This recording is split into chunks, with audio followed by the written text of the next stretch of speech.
Hello, friends. My sister was an opera singer, and she said of tenors that they rarely ever pay compliments to other people.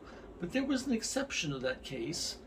Lucia Pavarotti, who was the most famous tenor of the 20th and early 21st century, said of the subject of our talk today, Joan Sutherland, that she was the greatest singer of the 20th century. That is a huge compliment. And the only way you can have something said about you that way is if when you're really well known. And today I'm going to be talking about the event in which Joan Sutherland became known worldwide. She was from Australia. She had fallen in love with her voice teacher, mentor, Richard Bonning. They got married. They were in London, and she was apprenticed at Covent Garden, the leading opera house in the Great Britain. And they had, because of the size of her voice, she had a really big voice, they were putting her in really heavy roles. So I'm going to talk about sports to give you an analogy. Joan Sutherland had a huge voice like a defensive lineman in football. It was really big, it could hit you. It was usually these voices are not very flexible, but they can really give the force. Well, Richard Bonning, her husband, had a different idea about that, and he saw potentials in her voice that she didn't see, and he started working with her and found out that she had the ability to not only have this big voice, but to sing with the dexterity of somebody like David Beckham, who could play soccer and move his feet around and be very dexterous and move around the court. Very different from a defensive lineman. So this is the two unusually very different types of voices that were combined in her. It was really big, and it was very flexible. And the other thing that he discovered about her that was really unusual was she could carry this big sound up above the soprano high C. This was really rare. Very few singers, 2 or 3 singers in 100 years are able to do that sort of thing.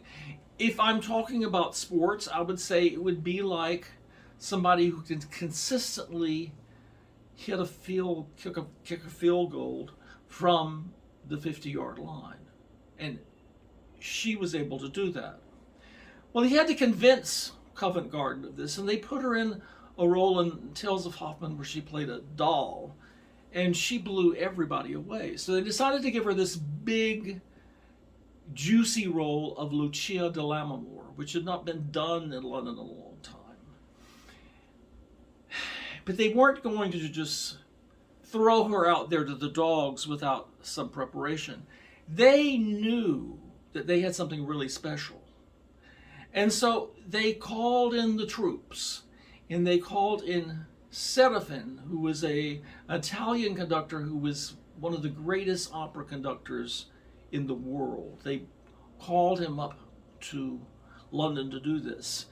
And then they flew her down to work with Franco Zeffirelli, who was the leading opera director of the day. He was really famous. Some of you may know him from Romeo and Juliet, the movie years ago that was a huge hit. And he also was very famous for his elaborate opera sets.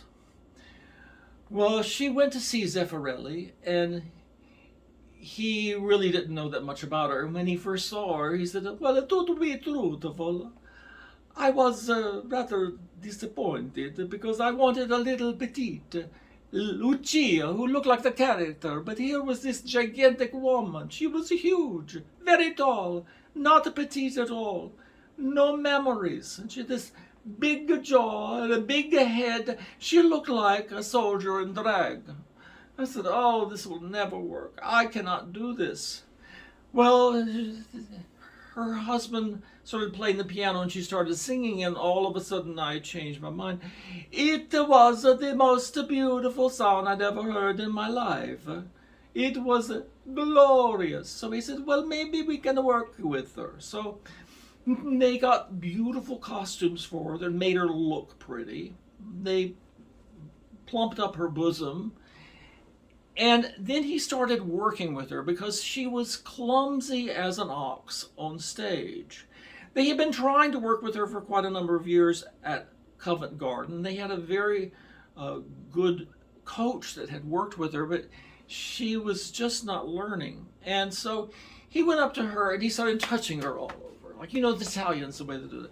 Well, you don't touch a woman from the British Empire back in the late 50s. And she was really offended, and it really took her a long time to get used to that. But he started, doing this and touching her and paying her attention to her. And all of a sudden, he started making her feel like she was attractive and like she could do this and she could look good. It was all mental with her. She was, a big farm girl. So she just had a hard time seeing herself look good on stage. Well, he worked with her to get her to where she could be confident. And the thing that was the most astonishing about this was she was singing fiendishly difficult stuff with all of these scales going up and down, very difficult stuff. But he got her to where she could actually run across the stage while she was doing this. And the great opera diva Maria Callas was friends of Serafin, the conductor, and she came to the rehearsal because she didn't want to steal Joan Sutherland's thunder coming in the opening night. But she came to the rehearsal and she saw it, and she commented, she said, I could not do that. I could not run across the stage singing like that. Well, Sutherland could. And actually, Sutherland sang like that, running across the stage, exactly as Zeffirelli coached her to do so for the next 30 years. Well, the word had gotten around at London that this was something really big that was going to happen. And so anybody was there at the opening night. And from the first time that she sang her first note, it was electricity in the house. And then all of a sudden she started running across the stage. And the thing that was really shocking about this, I've got to set the stage on this. You have to remember, this is 1959. This was Britain. This was very conservative, very conservative. But he was Italiano, and he wanted the realistic. So he wanted her covered up. Well, I didn't tell you the story. Let me set the stage. Lucia was supposed to marry somebody she was not in love with. She was in love with somebody else, right? But women didn't have any rights back in those days. And so they made her marry this man, and she went mad. And during this mad scene, she, off stage, thank God, stabbed him 30 times. And so she came out on stage with this white wedding gown all covered in red blood, which was just shocking back in the day. That was really shocking. But she pulled it off because she had this great voice and she had all this coaching, and she just blew them away. This was a premiere that was on front pages at big cities around the globe. It was really one of the biggest breakout performances in all the history of opera. And her claim to fame was guaranteed until she retired. And the thing that's really astonishing about Joan Sutherland is that she kept doing this role for years. She was doing it up until she was 62 and retiring, and she was still singing really good. I'm going to play some video of her doing the mad scene from early in her career, and you will see her running around, and you will hear her doing her spectacular things, and I will probably have some notes that will pop up below to tell you what to listen for. And then I'm going to play a very short clip of her when she was in her mid-50s doing the same role 25 years later, and still absolutely incredible. And it is rare for an opera singer to be doing this type of singing for that long and still be sounding really good. She was hitting these incredible high notes all the way up until she was in her early 60s. There was no other career in opera that was like this. She's spectacular. I think you're going to enjoy it. So watch this video and see what you think.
I've enjoyed sharing with you this wonderful performance by Joan Sutherland. She is my very favorite singer.